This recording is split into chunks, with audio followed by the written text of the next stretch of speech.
नमस्कार जोहार, मैं याचना जायसवाल। आप देख रहे हैं न्यूज़ झारखंड। समय हो चुका है झारखंड की खबरों को जानने का, उनसे अपडेट होने का। तो चलिए जानते हैं सुबह से लेकर शाम तक की झारखंड की तमाम बड़ी खबरों को।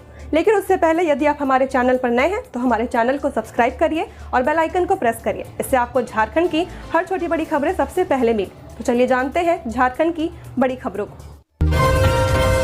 गुमला में 2 सड़क दुर्घटनाएं, 3 लोगों की मौत। अज्ञात वाहन की टक्कर से बाइक सवार 2 किशोरों की मौत। ऑटो के पलटने से एक ने तोड़ा दम। गुमला के कामडरा प्रखंड में सोमवार को 2 अलग अलग सड़क दुर्घटनाओं में 3 लोगों की मौत हो गई है। पुलिस ने तीनों शवों को कब्जे में लेकर पोस्टमार्टम के लिए गुमला सदर अस्पताल भेज दिया है और मामले की छानबीन कर रही है। पहली घटना कामडरा बेरो मुख्य पथ पर अरहरा मोड़ के पास हुई है। यहाँ एक अज्ञात वाहन की टक्कर से मोटरसाइकिल सवार 2 किशोरों की मौत हो गई। मृतकों की पहचान बसिया सराईडीह निवासी रंजित किंडो के 16 साल के पुत्र फिल्मोन किंडो और तुरुंडू डुमरटोली निवासी अनमोल तोपनो के 14 वर्षीय पुत्र आलोक टोपनो के रूप में की गई है। परिजनों के अनुसार दोनों मृतक बसिया कॉलेज में इंटर की परीक्षा दे रहे थे और इसी कारण आलोक टोपनो के घर टुरुंडू डुमरटोली में रह रहे थे। वे बकसपुर से लौट रहे थे, तभी मोड़ कोटम्बो पेट्रोल पंप के पास एक अज्ञात वाहन ने उनकी बाइक को पीछे से टक्कर मार दी थी। रांची पुलिस देगी लापता नेहा का पता बताने वाले को 21,000 रुपए इनाम। रांची पुलिस ने बच्ची की सूचना देने वाले को इनाम देने की घोषणा कर दी है। गौरतलब है कि डोरंडा से बीते 4 फरवरी को 11 साल की नेहा टोप्पो लापता हो गई है। रांची पुलिस ने बच्चे की सूचना देने वाले को 21,000 रुपए नकद इनाम देने की घोषणा की है। लापता बच्ची मूल रूप से गोड्डा जिले की रहने वाली है, लेकिन अपने परिजनों के साथ डोरंडा में रह रही थी। गढ़वा पुलिस की बड़ी कार्रवाई, 24 घंटे के अंदर निर्मम हत्या करने वाले 4 हत्यारों को किया गिरफ्तार। गढ़वा के भंडरिया थाना क्षेत्र के रोदो गांव के रहने वाले 35 साल के वीरेंद्र कोरवा का हत्या कर झाड़ी में शव मिलने के बाद गढ़वा पुलिस की बड़ी कार्रवाई देखने को मिली है। गढ़वा पुलिस ने हत्या के मामले में त्वरित कार्रवाई करते हुए 4 हत्यारों को 24 घंटे के भीतर गिरफ्तार कर मामले का खुलासा कर दिया है। जहां घटना की खुलासा होने के बाद जो मामला सामने आया है वह जानकर सबके होश उड़ गए। वहीं रंका एसडीपीओ रोहित रंजन सिंह ने बताया कि मृतक वीरेंद्र कोरवा की हत्या के पीछे के कारण ओझागुनी एवं अवैध संबंध की बातें सामने आई हैं। जहां हत्यारों से कड़ाई से जब पुलिस ने पूछताछ की तो स्वीकार किया गया कि हत्यारा की पत्नी कुछ दिन से मायके अपने पति को छोड़कर चली गई थी, जिसका शक मृतक वीरेंद्र कोरवा पर गया। ओझागुनी कर घर से हटाने एवं अवैध संबंध के शक में यह हत्या कर दिया गया। गिरफ्तार 4 आरोपियों में सुरेश भुइयां, अजय भुइयां, राजनाथ भुइयां, सीताराम भुइयां का नाम शामिल है। सभी आरोपी भंडरिया थाना क्षेत्र के रोदो गांव के ही रहने वाले थे। वहीं घटना में प्रयुक्त एक बाइक को बरामद किया गया है और 4 आरोपियों को भी भंडरिया थाना पुलिस ने गिरफ्तार कर गढ़वा जेल भेज दिया है। साथ ही रंका एसडीपीओ रोहित रंजन सिंह ने बताया कि और कोई कारण सामने आएगी और कोई भी घटना में संलिप्त होगा तो उसे भी आगे पुलिस जाँच कर कार्रवाई करेगी। झारखंड नगर निकाय चुनाव, सिंबल मिलते ही प्रचार युद्ध तेज। व्हाट्सएप से लेकर भोंपू तक आ रहा काम। नगर निगम चुनाव में चुनाव चिन्ह आवंटित होते ही प्रचार अभियान ने जोर पकड़ लिया है। शहर की गलियों और मोहल्लों में अब भोंपू की आवाज गूंजने लगी है। वहीं इस बार चुनावी मैदान में डिजिटल प्रचार भी तेजी से जगह बना रहा है। प्रत्याशी अपने समर्थकों के साथ घर घर संपर्क साध रहे हैं और मोबाइल व ऑनलाइन माध्यमों सोशल मीडिया का भरपूर उपयोग कर मतदाताओं का पहुंचने की कोशिश कर रहे हैं। इसे लेकर चुनाव मैदान में उतरे प्रत्याशी अब अपनी तस्वीर, क्रम संख्या और चुनाव चिन्ह के साथ संदेश तैयार कर व्हाट्सएप और अन्य सोशल मीडिया प्लेटफॉर्म के जरिए मतदाताओं तक पहुंचा रहे हैं। सुबह से लेकर देर शाम तक प्रचार वाहन सड़कों पर घूमते नजर आ रहे हैं और लाउड स्पीकर के जरिए प्रत्याशी अपने पक्ष में समर्थन मांग रहे हैं। कई जगह छोटे छोटे नुक्कड़ सभाएं भी आयोजित की गई हैं, जहां स्थानीय मुद्दों पर चर्चा के साथ लोगों से समर्थन की अपील की जा रही है। वहीं कई प्रत्याशी डोर टू डोर अभियान में लगे हुए हैं। प्रत्याशी और उनके समर्थक हर गली मोहल्ले में पहुंचकर लोगों से सीधे संपर्क कर रहे हैं। मतदाताओं को अपनी योजनाओं और वादों के बारे में बताया जा रहा है ताकि उन्हें अपने पक्ष में किया जा सके। बोकारो के गोमिया में हाथियों के आतंक से खौफ में ग्रामीण, ड्रोन से रखी जा रही नजर। बोकारो के गोमिया प्रखंड के जंगली इलाकों में हाथियों का उत्पात थमने का नाम नहीं ले रहा है। गांगपुरा और आसपास के गांवों में जंगली हाथियों के बढ़ते हमलों ने ग्रामीणों की नींद उड़ा दी है। स्थिति इतनी भयानक हो गई है कि लोग अपने घरों के भीतर भी सुरक्षित महसूस नहीं कर पा रहे। रात में छतों पर घर की रखवाली कर रहे हैं। पिछले कुछ दिनों से हाथियों के दल ने महुआटांड, बड़की पुन्नू और लुगुबुरु के तराई वाले क्षेत्रों में भारी तबाही मचाई है। हाथियों द्वारा घरों को क्षतिग्रस्त करने और फसलों को बर्बाद करने की घटनाओं के बाद ग्रामीणों में भारी आक्रोश और डर व्याप्त है। कच्चे मकानों में रहने वाले ग्रामीण सबसे ज्यादा असुरक्षित हैं, जिसके कारण कई परिवार अपने बच्चों के साथ पड़ोसियों की पक्की छतों पर शरण ले रहे हैं। हाथियों की लोकेशन ट्रैक करने और उन्हें रिहायशी इलाकों से दूर खदेड़ने के लिए वन विभाग ने आधुनिक तकनीक का सहारा लिया है। घने जंगलों में हाथियों की सटीक स्थिति जानने के लिए ड्रोन कैमरों का उपयोग किया जा रहा है। पश्चिम बंगाल के बांकुड़ा से विशेषज्ञों की एक टीम बुलाई गई है। वन विभाग ने 5-5 सदस्यों की कई टीमें गठित की हैं, जो पेटरवार के गागा क्षेत्र और अन्य प्रभावित इलाकों में लगातार गश्ती कर रही हैं। झारखंड में कम हो रही ठंड, अगले 7 दिन नहीं बदलेगा मिजाज। चाईबासा रहा सबसे गर्म, गुमला सबसे ठंडा जिला। मौसम पूर्वानुमान के अनुसार पिछले 24 घंटों के दौरान झारखंड में मौसम शुष्क बना रहा। राज्य के ज्यादातर हिस्सों में अधिकतम और न्यूनतम तापमान में कोई बड़ा बदलाव दर्ज नहीं किया गया है। मौसम विभाग ने बताया कि ट्रोपोस्फियर स्तर पर पश्चिमी से उत्तर पश्चिमी हवाएं चल रही हैं। पश्चिमी विक्षोभ आज से पश्चिमी हिमालय क्षेत्र को प्रभावित कर सकता है, लेकिन फिलहाल इसका झारखंड के मौसम पर कोई खास असर नहीं दिखेगा। अगले 24 घंटों में मौसम शुष्क रहने और तापमान में किसी बड़े उतार चढ़ाव की संभावना नहीं जताई गई है। मौसम विभाग के अनुसार 14 फरवरी तक झारखंड के मध्य दक्षिणी, उत्तर पश्चिमी और उत्तर पूर्वी हिस्सों में सुबह के समय हल्का कोहरा छाए रहने की संभावना है। हालांकि दिन चढ़ने के साथ ही आसमान साफ हो जाएगा। 10 से 12 फरवरी के बीच कुछ इलाकों में आंशिक बादल छा सकते हैं, लेकिन इससे मौसम पर कोई खास प्रभाव नहीं पड़ेगा। पूरे राज्य में इस अवधि के दौरान बारिश की कोई संभावना नहीं जताई गई है। विभाग ने स्पष्ट किया कि फिलहाल किसी भी जिले के लिए कोई मौसम संबंधित चेतावनी जारी नहीं की गई है। राज्य में सबसे ज्यादा अधिकतम तापमान 31.8 डिग्री सेल्सियस चाईबासा में दर्ज किया गया है, जबकि सबसे कम न्यूनतम तापमान 6.2 डिग्री सेल्सियस गुमला में रिकॉर्ड हुआ। रांची में अधिकतम तापमान 24.4 और न्यूनतम 9.9 डिग्री सेल्सियस रहा। अगले कुछ दिनों में न्यूनतम तापमान में 2 से 4 डिग्री सेल्सियस तक की बढ़ोतरी होने की संभावना है। उत्तर और मध्य झारखंड में दिन का तापमान 28 से 31 डिग्री तक पहुंच सकता है, जबकि दक्षिणी जिलों में अधिकतम तापमान 31 से 33 डिग्री सेल्सियस तक जाने का अनुमान है। पीक आवर में नहीं कटेगी बिजली, झारखंड में बनेगा 500 मेगावाट का पावर बैंक। झारखंड में अब पीक आवर में बिजली की कटौती नहीं की जाएगी। इस समस्या को दूर करने के लिए झारखंड बिजली वितरण निगम लिमिटेड राज्य में 500 मेगावाट का पावर बैंक बनाने जा रही है। मार्च से पतरातू की दूसरी यूनिट चालू हो जाएगी। इससे झारखंड को 650 मेगावाट अतिरिक्त बिजली मिल पाएगी। ऐसे में राज्य के पास सरप्लस बिजली उपलब्ध होगी। इस अतिरिक्त बिजली को पीक आवर के लिए स्टोर करने को लेकर स्टोरेज सिस्टम बनाया जा रहा है। लगभग 500 मेगावाट बिजली को स्टोरेज में रखा जाएगा, जिसके लिए 750 एकड़ जमीन की जरूरत होगी। जेबीवीएनएल ने संचरण निगम को पत्र लिखकर उपलब्ध जमीन का ब्यौरा मांगा है। राज्य में गर्मी के मौसम के पीक डिमांड, औद्योगिक क्षेत्र में अचानक बढ़ने वाला लोड और सोलर विंड जैसी नवीनीकृत ऊर्जा की अनिश्चित उपलब्धता लंबे समय से चुनौती बनी हुई है। पावर स्टोरेज सिस्टम से कम मांग के समय उत्पादित अतिरिक्त बिजली को स्टोर कर ज्यादा मांग के समय उपयोग किया जा सकेगा। इससे बिजली कटौती, फ्रीक्वेंसी में उतार चढ़ाव और महंगी पीक पावर खरीद पर निर्भरता कम होगी। जेबीवीएनएल प्रबंधन BESS के लिए जमीन की तलाश कर रहा है। निगम के एक अधिकारी ने बताया कि 1 मेगावाट पावर स्टोरेज के लिए लगभग 1.5 एकड़ जमीन की आवश्यकता होती है। भारत सरकार के विद्युत मंत्रालय ने सभी राज्यों को निर्देश दिया कि ग्रिड स्केल एनर्जी स्टोरेज को दीर्घकालिक बिजली योजना में शामिल किया जाए। पाकुड़ पुलिस ने अंतर्राज्यीय बाइक चोर गिरोह का किया पर्दाफाश। 6 मोटरसाइकिल बरामद, 5 गिरफ्तार। पश्चिम बंगाल में भी सक्रिय था गिरोह। पाकुड़ नगर थाना पुलिस ने एक अंतर्राज्यीय बाइक चोर गिरोह का पर्दाफाश किया है। इस कार्रवाई में पुलिस ने एक नाबालिग सहित कुल 5 आरोपियों को गिरफ्तार किया है। उनके पास से 6 बाइक बरामद की है। इस संबंध में नगर थाना में SDPO दयानंद आजाद ने जानकारी दी। उन्होंने बताया कि 7 फरवरी 2026 को नगर थाना क्षेत्र के बैंक कॉलोनी से एक काले रंग की हीरो सुपर मोटरसाइकिल चोरी हुई थी। सूरज कुमार की लिखित शिकायत पर थाना में कांड संख्या 21/2026 दर्ज किया गया था। पुलिस अधीक्षक निधि द्विवेदी के निर्देश पर SDPO दयानंद आजाद के नेतृत्व में एक विशेष छापेमारी टीम का गठन किया गया। अनुसंधान के दौरान गुप्त सूचना और तकनीकी साक्ष्यों के आधार पर कार्रवाई करते हुए आरोपियों को गिरफ्तार कर लिया गया है। छापेमारी टीम ने नगर थाना प्रभारी अनिल कुमार गुप्ता, पुलिस अवर निरीक्षक अभिषेक कुमार, सनी सुप्रभात, मिथुन रजक, सहायक अवर निरीक्षक विपिन कुमार यादव और तकनीकी शाखा के आरक्षी सूरज मुर्मू शामिल रहे। रांची टोरी लाइन के सवारियों के लिए खुशखबरी, 15 मार्च से फिर दौड़ेंगी ट्रेन।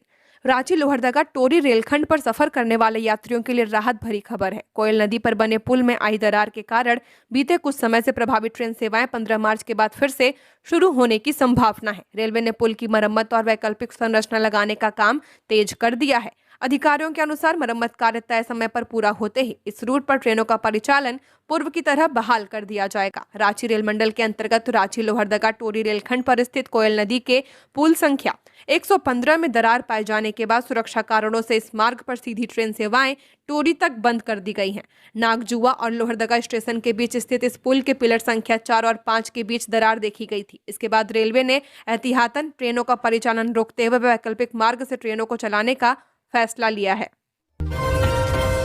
संसद और दिल्ली के स्कूलों में बम की धमकी। मेल में लिखा 13 फरवरी को संसद में ब्लास्ट होगा, दिल्ली को खालिस्तान बना देंगे।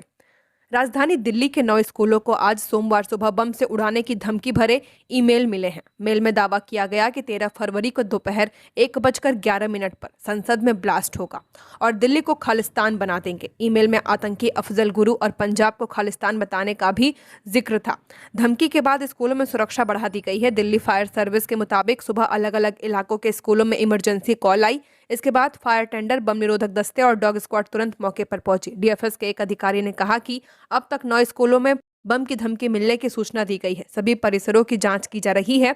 वरिष्ठ पुलिस अधिकारियों ने बताया कि ईमेल की लोकेशन और सोर्स पता करने के लिए साइबर टीमें सक्रिय कर दी गई हैं। साथ ही राजधानी के संवेदनशील इलाकों में सुरक्षा व्यवस्था की समीक्षा भी की गई है। अब तक किसी भी स्कूल से कोई संदिग्ध वस्तु बरामद नहीं की गई है। झारखंड सचिवालय सेवा संघ की मांग। प्रमोशन के बाद पदस्थापन कागजों पर नहीं धरातल पर हो। झारखंड सचिवालय सेवा संघ ने राज्य सरकार के कई विभागों में पदोन्नत अधिकारियों के पदस्थापन को लेकर गहरा रोष व्यक्त किया है।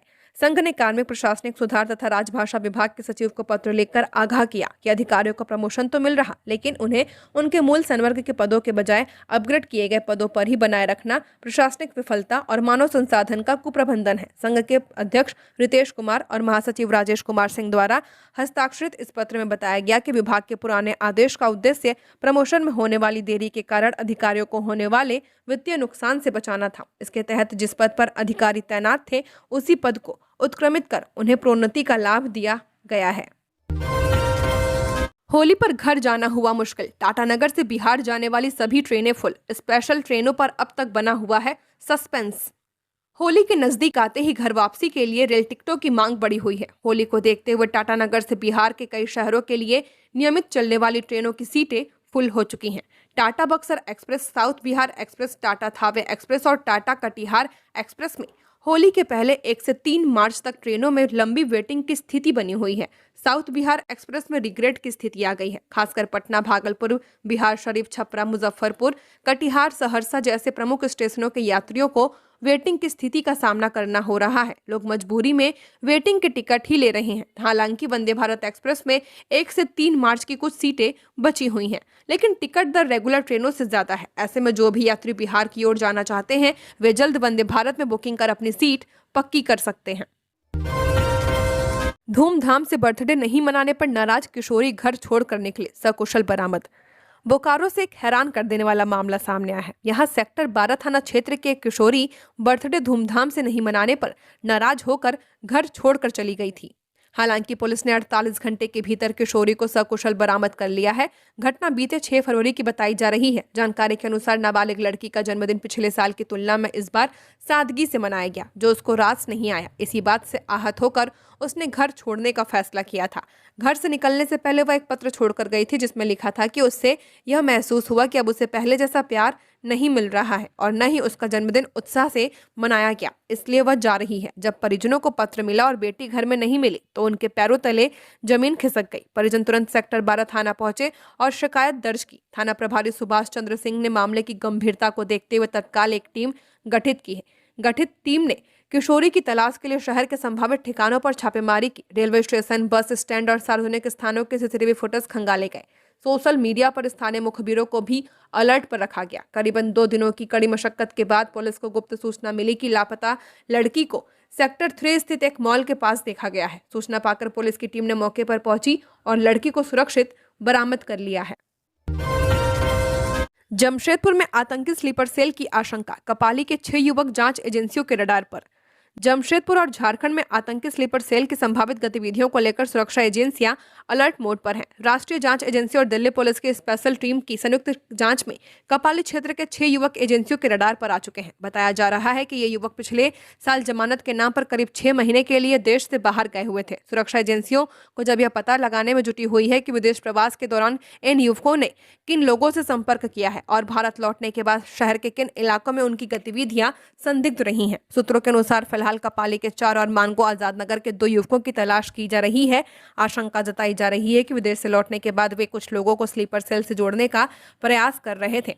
इसी क्रम में चतरा के एक संदिग्ध आतंकी के जमशेदपुर से संभावित संबंधों की भी जांच की जा रही है। सुरक्षा एजेंसियों का मानना है कि इस नेटवर्क के तार कई जिलों से जुड़े हो सकते हैं।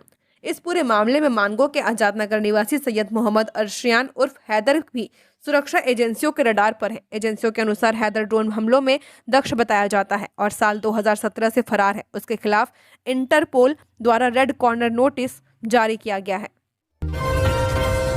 रांची में ईंट को तोड़ेगा बिस्कुट या एसी से कांपेगी बेंच, 23 फरवरी को फैसला। रांची नगर निगम के मेयर चुनाव को लेकर गहमागहमी काफी बढ़ चुकी है। निर्वाचन आयोग की ओर से 7 फरवरी को चुनाव चिन्ह मिल जाने के बाद से ही सभी 11 प्रत्याशी ऑनलाइन और ऑफलाइन प्रचार में जुट चुके हैं। बिजली के खंभों, चौक चौराहों पर प्रत्याशी उनके चुनाव चिन्ह और क्रम संख्या की तस्वीर वाले छोटे बड़े पोस्टर टंगे हुए हैं। जिन इलाकों में पोस्टर दिखाई दे रहे हैं उन इलाकों में चुनाव चिन्ह को लेकर चर्चाएं भी शुरू हो चुकी हैं। निर्वाचन आयोग की ओर से दिए गए चुनाव चिन्हों पर प्रत्याशियों का अपना अपना तर्क है, लेकिन इन पर मजे लेने वालों का अपना मिजाज है। रांची के गली मोहल्ले और चाय की दुकानों पर चुनाव चिन्ह के साथ प्रत्याशियों के व्यक्तित्व को भी आंका जा रहा है। चर्चा यह है कि चुनाव आयोग ने रोशनी खलको को बिस्कुट चुनाव चिन्ह दिया है तो रमा खलको को बेंच मिली है, प्रवीण कश्यप को चूड़ियां मिली तो किरण कुमारी को एसी दिया गया है। लोग यह भी कहते दिखाई दे जाते हैं कि निर्वाचन आयोग कम से कम आदमी का चेहरा तो देख लेता।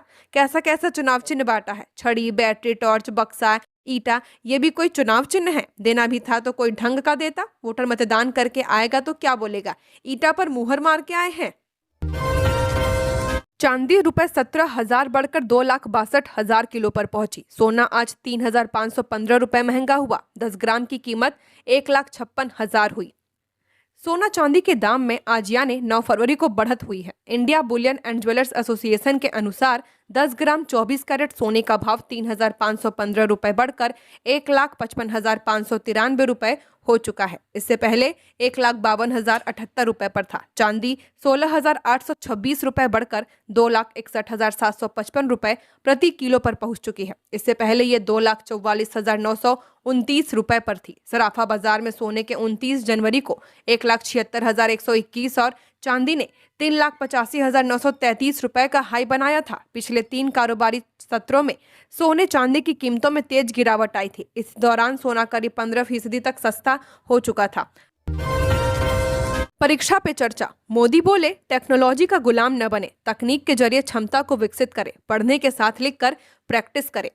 प्रधानमंत्री नरेंद्र मोदी ने सोमवार को परीक्षा पे चर्चा के 9वें एडिशन के दूसरे एपिसोड में देश भर से आए छात्रों से मुलाकात की है। पीएम मोदी कोयम्बटूर से छत्तीसगढ़ पहुंचे और बच्चों से बातचीत की है। इसके बाद पीएम गुवाहाटी के अष्टलक्ष्मी पहुंचे। पीएम ने कहा कि कभी भी टेक्नोलॉजी का गुलाम नहीं बनना चाहिए, टेक्नोलॉजी का इस्तेमाल क्षमता बढ़ाने में करें। दूसरे एपिसोड में पीएम मोदी ने बच्चों को पढ़ने के साथ लिखकर प्रैक्टिस करने की सलाह दी है। साथ ही बच्चों से कहा कि पहले निडर बनो, फिर लीडर बन जाओगे। पीएम ने छात्रों को पढ़ाई में कमजोर क्लासमेट्स की मदद करने के लिए भी कहा है। उन्होंने कहा कि छात्रों को उनसे दोस्ती करनी चाहिए और उन्हें टॉपिक समझाने चाहिए। दूसरों को पढ़ाने से खुद भी बेहतर सीखने में मदद मिलती है। आप पुरानी परीक्षा के दिनों को याद कीजिए। जब आप पुरानी परीक्षाओं को याद करेंगे तो आपको लगेगा उस समय भी तनाव था, लेकिन जब वो परीक्षा देकर आ गया तो कुछ नहीं था। ऐसा होता है ना। परीक्षा के लिए सबसे अच्छी चीज होती है कि आप पेपर सॉल्व करने की आदत डालें, लिखने की आदत डालें। अगर खुद आप इस तरह से प्रैक्टिस करते रहेंगे तो आपको कभी तनाव नहीं होगा। महिला बैंक कर्मी के अपहरण की कोशिश, एनसीपीसीआर ने कार्रवाई के दिए निर्देश।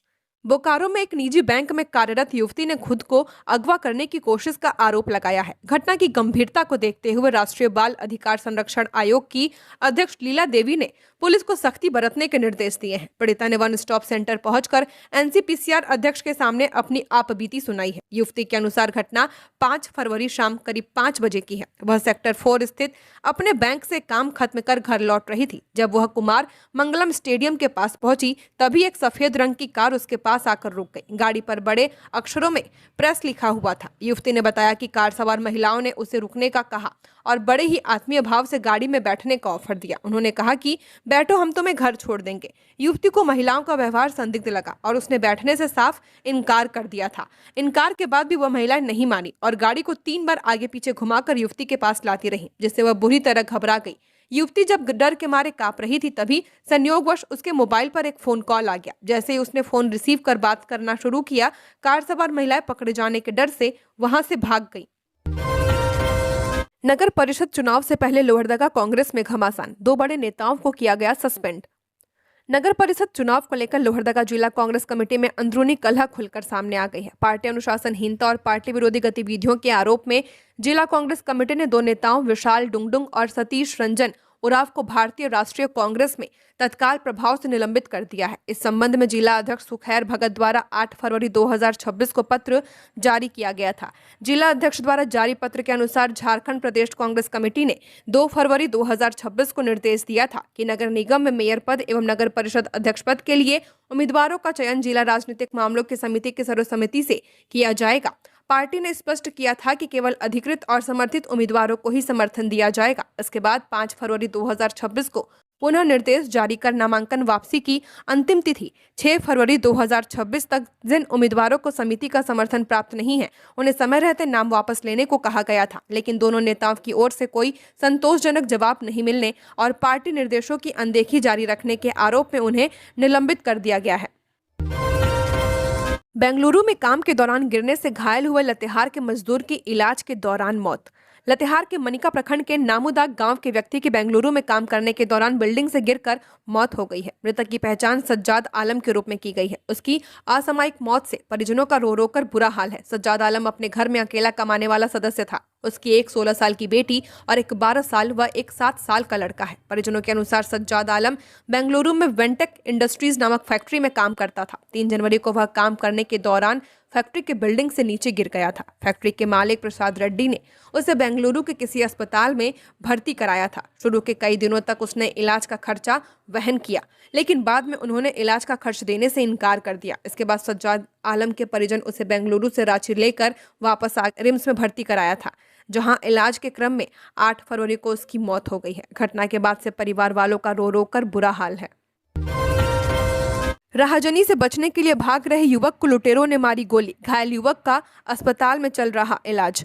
खूंटी के मुरहू में सड़क लुटेरों में एक युवक को गोली मारकर घायल कर दिया। गोली लगने के बाद घायल युवक को आनन फानन में अस्पताल में भर्ती कराया गया है, जहां उसका इलाज चल रहा है। वारदात के बारे में बताया जा रहा है कि खूंटी जिले के मुरहू क्षेत्र में सड़क पर कुछ अपराधी लूटपाट का प्रयास कर रहे थे।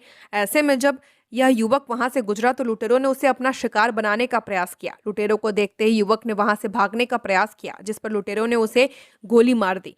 युवक गुरमी गांव निवासी विश्वनाथ महतो का बताया जा रहा है, जो कि मेले से घर लौट रहा था। रास्ते में 4 अपराधी हथियारों के बल पर राहगीरों को लूटने के लिए घात लगाए बैठे थे। विश्वनाथ महतो जब वहां से गुजरा तो उन्होंने उसे रोकने का प्रयास किया। विश्वनाथ महतो रुकने के बजाय अपने वाहन समेत भागने लगा तो अपराधियों ने उस पर पीछे से गोली चला दी है। गोली विश्वनाथ महतो की जांघ में लगी और आर पार हो गई। गोली लगने के बाद विश्वनाथ किसी तरह सुरक्षित स्थान तक पहुंचा।